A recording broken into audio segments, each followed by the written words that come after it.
So next Wednesday on May 22nd, Jupiter is kicking off its third round of the LFG voting, where users get to vote for what project is going to be able to use the Jupiter launchpad to launch their new token. This time around, we have 3 candidates. We have Divvy.bet, Exchangeart, and DeBridge. In this video, we're going to be giving you guys all the information that you need so you can make an informed vote. And if you guys aren't already participating in Jupiter governance and voting, definitely check out my old video I posted a couple months ago on YouTube that explains everything about Jupiter, the launchpad, and the active staking rewards that you get for voting. All right, so the first project out of the 3 is called Divvybet. They launched back in March 2023. Pretty simple explanation of what they are. It's a wager platform, so you can bet on sports wagers on the Solana blockchain. They haven't come out with a token yet. You can see if we launch the DApp that on the left here, these are all the different sports that you can bet on. American football, baseball, boxing. You can even bet wagers on cricket, which is pretty cool. So every time there's a new round for LFG on Jupiter, all these projects go onto a website called Jupe Research and basically pitch to the Jupiter community what their project is. So if you want to vote for them, this is the website that you go on to get all that information. So we're going to be reading a lot of information from these projects from there. So everything with Divvybet is on chain. You can see they use something called a house token and a house pool to allow people to place these bets without there having to be any middleman. So step 1, providers deposit into the house pool to receive tokens to represent their share, right? So that token represents what side of whatever particular bet they're betting on. And then once the bet is done, they can deposit their house tokens back and then get a yield proportional to whether they won or lost the bet. So right now they have 3 different kind of bet types: money line, handicap, and total score. They've processed over $4.2 million in betting volume, over 33,000 wagers, so pretty good statistics for just a year of being live. And you can see they have different plans for competing with other like betting platforms that are currently on Web3. They want to have props, parlays, futures, Web3 degen games, whatever that means, predictions, and much more. Another thing they mentioned here that's kind of more aligned with going on Jupiter is that they want to start supporting a vast amount of tokens instead of just USDC that you have to bet with right now. So obviously they're going to be able to use their Divvy token that they want to launch to use as collateral for a wager, but they want you to use any ecosystem token for wagers on a bet. So they mentioned here that any project that launches on LFG in the future, they will list as collateral on the websites. So say for example, Sharkify drops on LFG round 4, as soon as they're live and as soon as they win and the token generation event happens, you'll be able to use that Sharkify token to place bets on Divvybet. All right, so the second one we have on the list is Exchangeart. So Exchangeart is a one-of-one NFT marketplace that was launched in 2021 on Solana. I'm sure people already know about it if you guys were here during that time. It was like the peak NFT mania back then. It was like a big digital art movement. There was tons of, one-of-one artists and generated projects getting a ton of recognition on Twitter, especially the one-of-one artists. I feel like they were getting a lot more recognition back then in 2021 than they are now. But there's no doubt that Exchangeart is a huge part of Solana, especially part of the one-of-one NFT culture that like just across any ecosystem.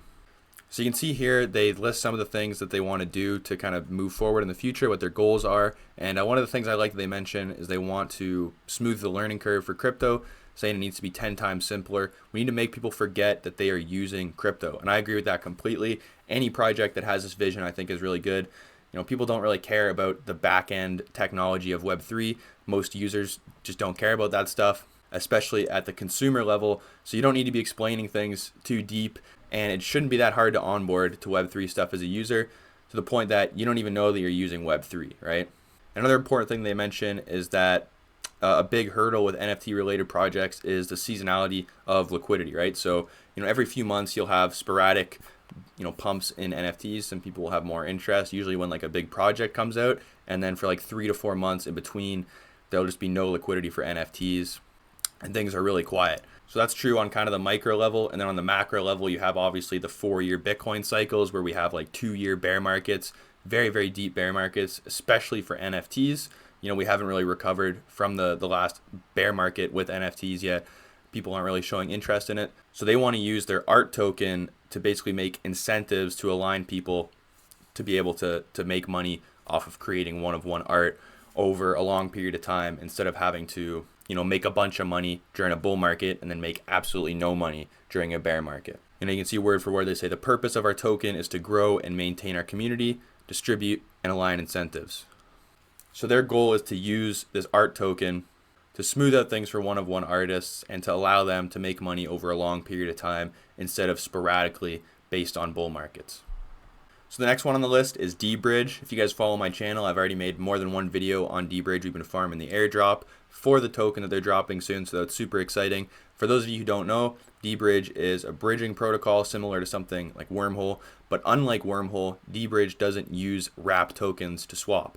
So if you want to swap from Ethereum to Solana, you're not going to be getting wrapped Ethereum on your Solana address. The bridging protocol is literally going to allow you to just send Ethereum on an Ethereum address, and then you'll receive Solana on a Solana address. So you don't have to go through the stress and the extra risk added of swapping these wrapped tokens. So because of this, I've said this many times before, DeBridge definitely has the best user experience over any decentralized bridge and is way better than Wormhole. And I think Wormhole right now is still much more popular than DeBridge. So, you know, you can see their statistics. They're public. They have some really impressive numbers. Over 2 million transactions, 375,000 unique users, $6.4 million in generated fees, and this has gone up a ton just in these past few weeks with the announcement of their point system. Some more impressive statistics with DeBridge you can see here on their Jupe research post. You know, they've been out since 2021, so they've been around for 4 years, and they've never had a downtime at all. They have 100% uptime, and there's been 0 vulnerabilities ever in the last 4 years, which is huge. I'm not going to go into detail with how it works exactly because it would take too long. This video would end up being too long, but I really encourage you guys to go on the Jupe research post, and I'm going to link and read exactly how all of this works. It's super cool. You can tell that they learned a lot from the Wormhole hack that happened before, and it's probably one of the most sophisticated dApps out there in terms of security. All right, so those are the 3 candidates for the vote that's happening in a few days. I hope all this information gave you guys the ability to make a more informed vote. It's super exciting, you know, everything going on in Jupiter DAO and just the whole ecosystem.